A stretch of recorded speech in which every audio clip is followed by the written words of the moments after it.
So, welcome everyone. It's nice to see all of you. Also, welcome to those of you listening to this online. As you may already know, I will only discuss the questions in class and upload the teachings if I receive a written question before the class in some way. Then I can prepare everything to record it, and I will upload it then. If there is no such request, then we will just simply resume with the practice, going back to training the mind rather than talking about training the mind. Okay, so today we actually have a question from Peter. And Peter asks the following. My meditation practice resembles, as you might have noticed, a long and winding road, to quote the Beatles, with a lot of happiness accompanied by accidents, pit stops, delays, etc. But I'm slowly picking up my practice again. Where to start? I've listened to multiple of your teachings, and it seemed wise to start with sharpening and training the tool that I want to put to use, my attention. I've started off with meditation on the mat and trying to bring my attention to my body/breath off the mat. But most of the time, there are just too many thoughts and emotions. As a result, I was watching/observing the breath with a feeling of sadness, pain, fear, or what else. I was a bit hesitant to change my practice, as I do not want to jump from attention training to kindness training, etc., and learn nothing. Then I read a novelty article by Ajahn Sumedho on investigating the mind, and he touched upon the concept of bare attention. A deeper dive led me to this article on access to insight. This brings me to my question. Would it be a good idea to practice meditation on the mat and practice bare attention, in brackets observing my thoughts, feelings, and emotions off the mat, without judgment? And if so, how would you recommend practicing bare attention? How would you combine bringing your attention to the breath off the mat and bare attention? And what technique would you recommend, and how do I combine this with working/studying?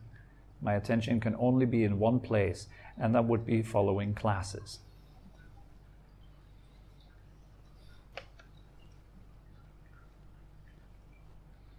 Okay, so that's the question.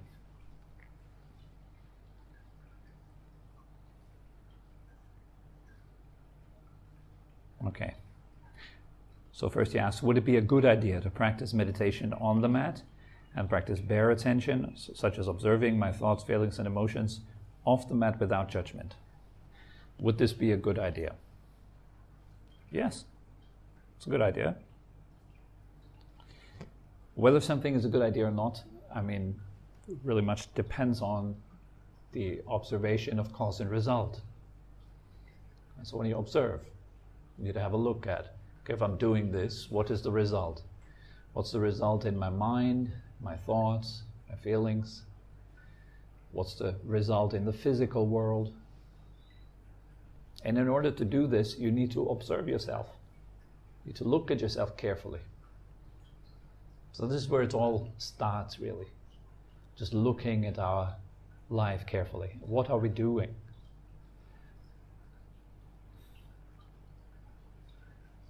This is, in my opinion, the foundation of the entire path. When it comes to the practice, when it actually becomes implementing something. And if you feel the sincere wish to progress with your practice, actually change your life for the better, then that's where to start. So here it is. In order to help you observe what you are doing in a better way, I recommend you to set up a plan for yourself every day. Like in the morning, after waking up, or in the evening before going to bed, write down how you would like to spend your day so that by the end of it, you would feel like that was a good day. I actually made something out of my time. I used my time well. All right, what would it take to do that? What would it take to get you to that feeling at the end of the day? I personally also like to ask myself the question, what have I done today? Like in the evening when I do my review of the day, then I would ask myself, okay, what have I done today that I feel is worthy of respect?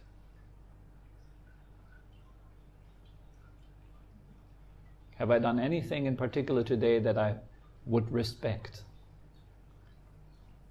Like, wow, I did this. That was pretty awesome. I first didn't think I could do it, but then I showed myself that I could. I learned something new about myself. I went against the grain of my habits and started installing a new habit, which felt really awkward. But I did it anyways because I knew it's good for me. And I respect that. Because it was difficult, but it's good. And I did it anyways. I did not follow my feelings or preferences. I followed what was good for me. Even though it was hard, I did it. I still did it. Also, I respect myself. Another thing that you could be doing is when you are performing any kind of activity during the day, following your plan, don't stop the activity until you feel proud of yourself. So you get into the habit of doing things well, right? Not just doing them because they're on your plan. So just tick off a box. Okay, I don't know, getting up at 5 a.m., doing a meditation at 5:30, okay? So you're doing your meditation at 5:30, maybe later or whatever it is when you're getting up. You're doing your meditation, then ask yourself, well, what would it take for me to feel proud of myself having done this meditation well? By pride here, I don't mean the kind of pride that compares yourself to other people, but maybe a kind of pride that you take in comparing yourself with your previous session. I've been doing better than before. What would it take to actually evolve, to develop a skill, right? Otherwise, why would we sit down every day and practice meditation if it's just basically always the same kind of thing? What's the point? If you're not getting better with it, if you're not developing a skill, if you're not putting it to the test either during the day, it's like, what are you doing? Might as well just take a nap, right? It's probably more efficient. Or just have a walk outside at the beach or so. Maybe more restorative actually, than sitting down and forcing yourself through a silly chore that you think you have to do because you don't like yourself very much, and you think meditation will fix you in some way, right? But it's not what this is about at all. But I think people often underestimate the power of really paying attention to what they're doing, their actions every day. And also underestimating the power of structuring themselves properly so that they can actually have a real chance at getting somewhere with this. Otherwise, I guarantee you will be drowning in your thoughts. You'll be drowning in all the other things that demand your attention day in, day out. That will be other people, that will be social media, that will be companies, that will be advertisements everywhere. Everything wants your attention. And in this world, pretty much everything will pull you down. So you really got to get your game together. Because everything around you is like kind of gathering up to make you comfortable. Right? Isn't that the case? There's a sofa right there. It's inviting you to get comfortable. There's friends around you that say, don't be so hard on yourself. Take it easy. You're a goddess. You're perfect the way you are. And all that kind of stuff puts you right to sleep. Sounds nice, and that's the problem. Advertising always sounds nice. Like if you look at the Coke advertising, they're not telling you the truth, right? They're telling you like how this will make you feel fresh, and how this will make you have more friends, and how this will make every day look like summer, and it makes you successful and an athlete. So that's what the ad tells you, right? But in reality, it's very different. So and we all have this kind of voice in our head, and it's advertising hard. And it's advertising for what? For you to be comfortable. It's the voice that you're most familiar with. It's the voice that you follow all the time. You do not follow the voice that tells you, get your butt out of your bed in the morning at 5 a.m. But you follow the voice that says, just hit the snooze button one more time. That's the voice we follow. Like there's often, for some people, there's these two voices, right? You go through the shopping mall and you just told yourself, I'm gonna cut down on sugar. And you go through the sweet aisle, you go through the candy aisle, right? And there it is. Maybe just, those cookies seem to be healthy, right? They're made with oats. So maybe I'll just choose them as a healthy choice. And you conveniently ignore the promise that you made to yourself earlier during the day, cut down on sugar and to stop eating candy. But your comfort kicks in and it lulls you into sleep. Come, just buy it. We start tomorrow. You know what? Today's a Sunday. Let's start tomorrow. It's a Monday. That's a good day to start with this whole cutting down on sugar thing. We all know that, right? With exercise, going to the gym, doing this, doing that. All the things that are good for us are hard. They're difficult to do because they're not comfortable. Growth is not really a comfortable thing, right? When you're a teenager, you went through these phases of growth where your bones grew and everything. It came with growing pains. And all the hardships of puberty and hormones kicking in and this and that. But it's growth, it's expansion. It puts you right out of where you feel good, right? Maybe you don't feel good with a plan.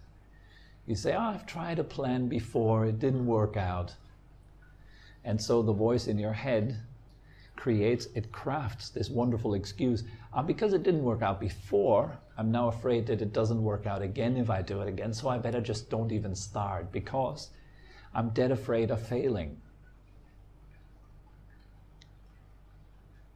I can't afford failure. Because if I fail, that's bad. It doesn't mean that I did something wrong. It means I am somebody wrong. So we connect all these bad stuff with failure, right? So we are scared of failing. That's why we're scared of new stuff.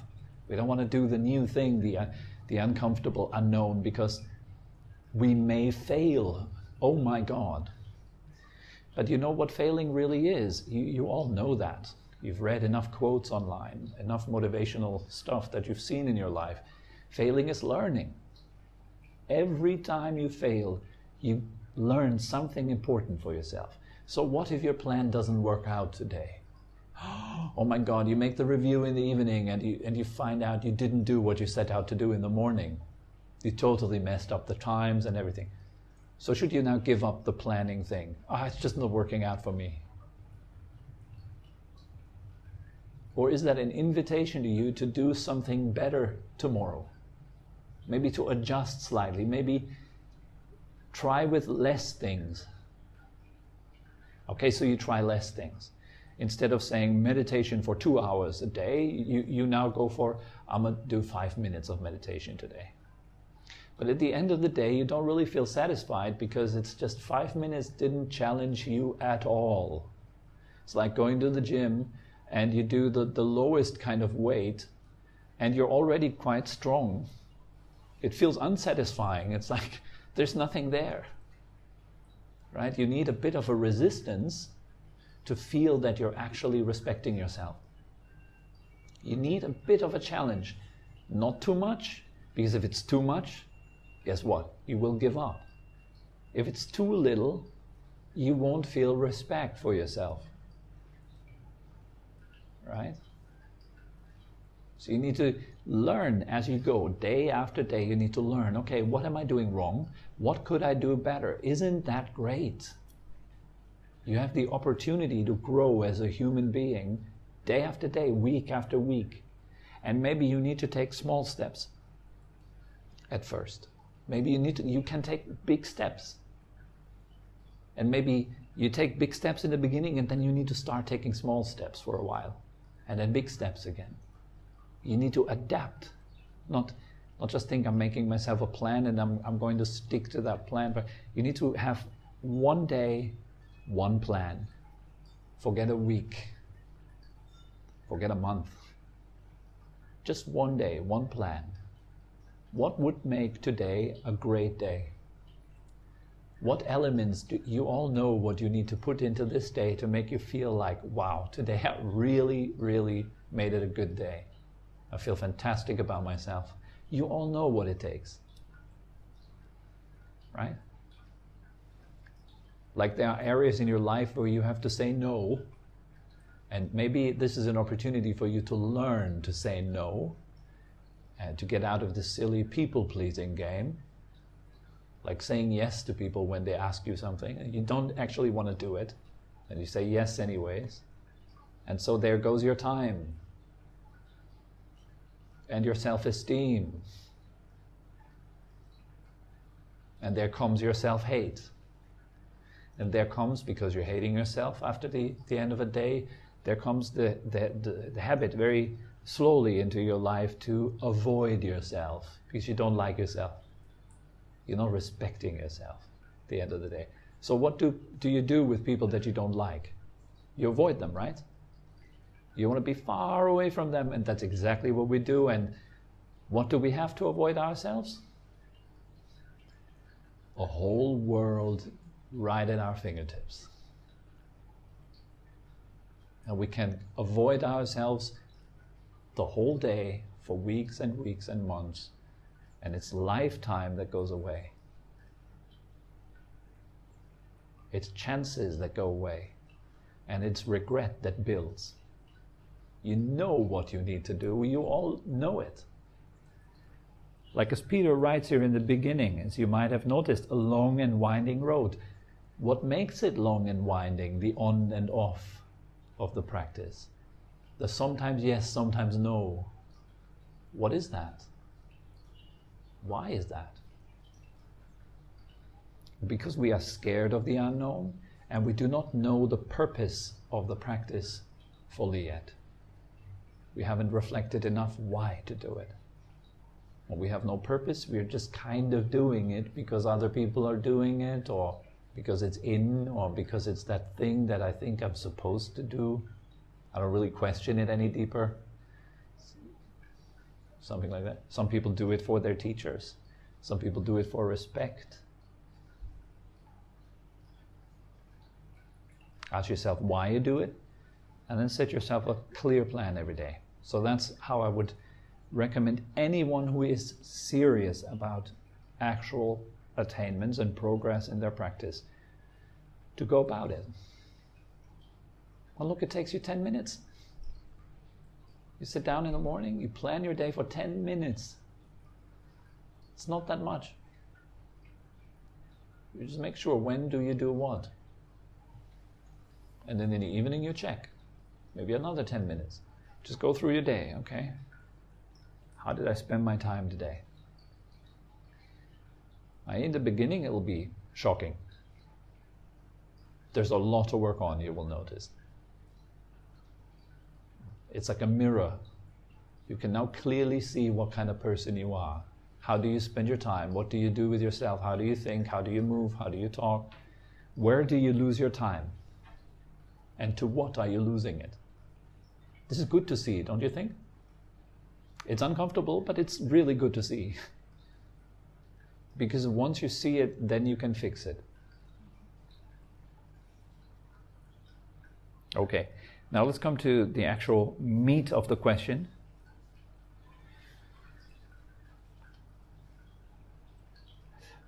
Is it a good idea practicing meditation on the mat and bare attention off the mat? So there's the answer. It's pretty simple. Yes, absolutely. And if so, how would you recommend practicing bare attention? Okay. So bare attention is not really something that you practice, in the sense that it's the release of all doing. That's why it's called bare. You just look. Like bare attention would be comparable to a mirror. A mirror is like bare attention. It just simply reflects what is in front of it. That's it. It doesn't add anything to it. That's bare attention. No judgments, no anything. There's sound, there's feeling, there's thinking, and it comes and it goes, and I simply see it coming and going. Question is, why would you do that? What's the purpose of that? Why sit down and cultivate bare attention? What does that help you with? Find out. I'm not going to answer this to you because it makes you way too comfortable. Take out a piece of paper and ask yourself, why do I want to practice bare attention? Forget all the books that you've read, all the teachings that you've heard. Why do you want this? Think for yourself. It's a trait that's getting harder and harder in this day and age. We think what we're told to think, what we've heard, what we've seen. The art of thinking for ourselves is dying out. That's a big pity. So learn it again. Forget what the Buddha said, what Master so-and-so said, what this book and this authority and whatever. Forget it. What do you say? Why do you want this? Be honest with yourself. Now, once you have the purpose, then the practice is simple. Just pay attention. Let's bear attention. That's how you do it. And I'm deliberately obscure here a little bit. You kind of have to have a drive to find out for yourself sometimes, right? You gotta sit down and, I'm not chewing the food for you. You wouldn't want that.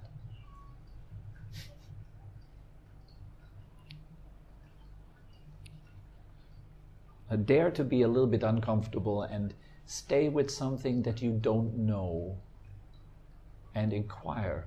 Sit down and actually investigate for yourself. Use your intellect. Use your mind. Use your observation skills. Take notes. Repeat. Test.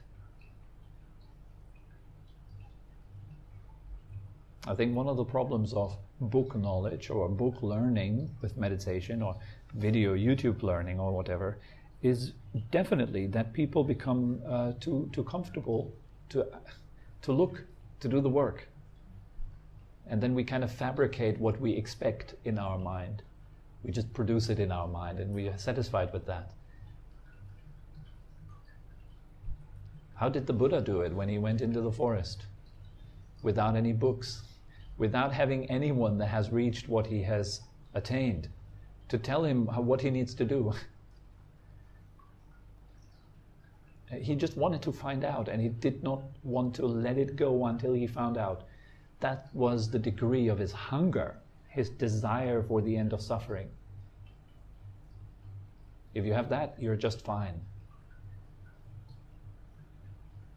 You'll be doing great. You'll be doing the work without any instructions. You'll be doing it day in, day out by yourself. You just want to know. It just doesn't let you sleep until you know. Yeah. You're fiery. You want to know the truth about yourself. Who am I? What am I doing? Why am I doing this? For whom am I doing this?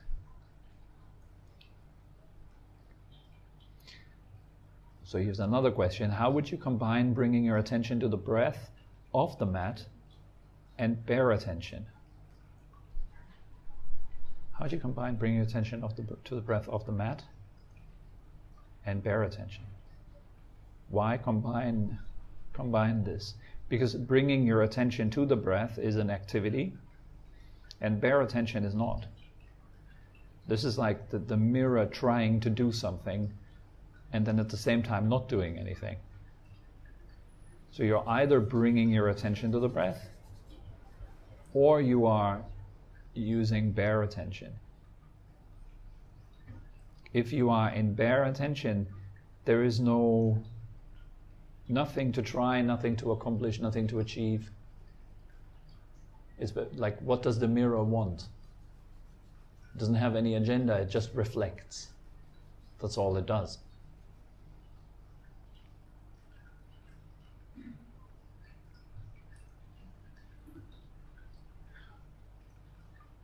Bare attention also means it's choiceless. You don't have you're not choosing anything. But still an action. No. Bare attention. Bare attention. I don't see it as an action. But like when I brush my teeth, and I pay only attention to brushing my teeth, it is an action, no? The touch. Yeah, that's a good question. Find out. This is It's an action, and it's an action that I pay attention to. Yeah, but is it bare attention, or are you paying attention to brushing your teeth? Do you bring your attention to brushing your teeth, or are you just like a mirror, open to whatever comes into the field of your awareness or consciousness? That's what I say. Look, you can literally stand in front of a mirror and look. So what's the difference between bringing your attention to the brushing the teeth and bare attention of brushing your teeth? Here's your task. Find out. That's the spirit, when you can also go to a teacher and say, "Teacher, please give me the answer." And the teacher will give you an answer and you'll be like, okay. And you go home and you think you know, because you've intellectually understood something. But you don't know, because you haven't done the looking. You haven't looked. And that's what this is about. Meditation is about that. It's not about like receiving some answer like, bare attention is defined as such and such, and then you do it like this and like that. It's much more like, well, what is it? Stand in front of the mirror. If you want to know what the difference between bare attention and intentional attention is, then have a look. And that's just, by the way I just called it right now. I haven't done any deeper investigation on that kind of topic, by the way. So I would have to look for myself. I've done it continuously, and there is always a small action. Even when I saw the movie of the monks in 1963, the burning cell, the master released them after 27, and so it fell down. So it doesn't mean that if you are in a deep meditation that you are completely outside of your body. However, your muscles are working to keep it, to pump the heart. Is that your experience? And then it means that even when I use deeper, but there is a small action, and even when you pass through energy feeling, still Yes. another dimension, but stillness is a small action. Is that your experience? That's what, yes, when I go deeper to... So it means you could sit in a fire and... No, I just thought about this situation and let me thought about it. Okay, yes. And you... When I try to myself, to whatever I'm feeling, whatever I'm doing, however, there is always a small action. Yes. Well, intentionality, action, is one of the very, very last things that that dissolves. That's before Nirvana, I think. Like, This I don't know, but it's dissolving very slowly. This willfulness, your wish to be in charge, to control any kind of experience, is pretty big. So like wanting to do something, wanting, not wanting, craving, right? This is a big one, definitely. So yeah, is bare attention free from craving? It's a question to analyze. What's the difference between attention and awareness? Can attention actually be bare? You have to find out, look, and then you can get really stuck on just intellectually hair-splitting things. Like, okay, this is attention, this is awareness. And throughout all this, your mind feels very comfortable because it now can give it a whole lot of words. And it can like kind of feel that it knows, but it doesn't. So it's this knowing quality is stepping back, stepping back, stepping back, seeing what is there in front of you again and again, and really analyzing it not in terms of the words that you know, the patterns that you know, but what there is. This is very different, yeah? Okay. Also, the last thing that he asked, what technique would you recommend and how do I combine this with working/studying? My attention can only be in one place, and that would be following classes. Okay, there we come back to the plan every day. The main technique, let it be your daily plan, and make sure that you're having a solid sit every day one time to prime the mind. And throughout the day, whenever you have some availability in your mind, whenever you remember, just keep in mind your topic. For example, bare attention or the breath or something like that. And then just cultivate that. There's no need to think too much about it. Just explore by doing the plan. And do your meditation session and observe if you are actually developing a skill or not throughout the days. That's what I would do. This is how I do it, in fact. Just planning out my day, making sure that I get something out of the day, get something out of my time. Most important thing. Then what you get out of your time, you decide it. Okay. Oh, that's all that comes to mind. No? Okay. Thank you very much for coming. Have a wonderful week.